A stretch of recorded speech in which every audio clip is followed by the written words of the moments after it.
నమస్తే, welcome to BRK. నేను దేవిక. హైదరాబాద్ లో తీవ్ర విషాదం వెలుగు చూసింది. బోండా గొంతులో ఇరుక్కొని ఓ వ్యక్తి మృతి చెందాడు. ఏంటి నమ్మడం లేదా? నిజంగా ఓ వ్యక్తి ఆకలి వేసి బోండా తినడానికి వెళ్ళాడు. కానీ ఆ వ్యక్తికి తెలియదు ఇదే అతని చివరి ఆహారమని. ఆ బోండానే ఆయన పాలిట యమపాశం అవుతుంది అని. నగరంలోని యూసుఫ్గూడలోని ఓ టిఫిన్ సెంటర్ వద్ద ఈ విషాద ఘటన వెలుగు చూసింది.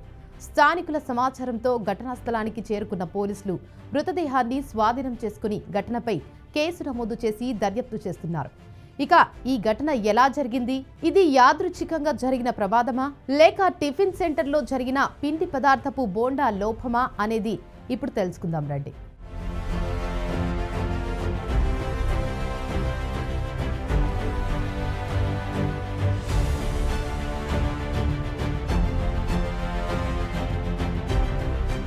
ఇక విషయంలోకి వెళితే, బోండా తింటుండగా అది గొంతులో ఇరుక్కొని ఓ వ్యక్తి మరణించిన ఘటన హైదరాబాద్ నగరంలోని మధురానగర్ పిఎస్ పరిధిలో వెలుగు చూసింది.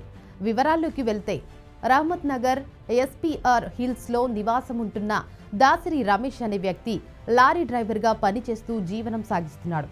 అయితే రమేష్ గురువారం విధులు ముగించుకొని ఇంటికి వెళ్తున్న సమయంలో యూసుఫ్గూడలోని ఓ టిఫిన్ సెంటర్ వద్ద టిఫిన్ చేసేందుకు ఆగాడు. బోండా ఆర్డర్ చేసి తీసుకున్నాడు. ఆర్డర్ వచ్చాక అక్కడే పక్కన కుర్చీపై కూర్చొని తింటున్నాడు. ఇక ఇంతలో బోండా గొంతులో ఇరుక్కుపోవడంతో ఊపిరి తీసుకోవడం కష్టమైంది. స్థానికులు గమనించేలోపే అతను ఊపిరాడక అక్కడికక్కడే పడిపోయాడు.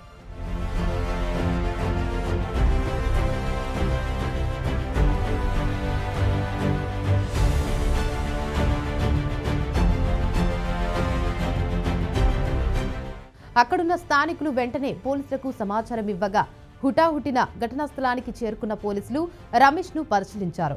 అప్పటికే రమేష్ మృతి చెందినట్లు నిర్ధారించుకున్నారు. ఇక రమేష్ మృతదేహాన్ని స్వాధీనం చేసుకుని పోస్టుమార్టం నిమిత్తం హాస్పిటల్కు తరలించారు.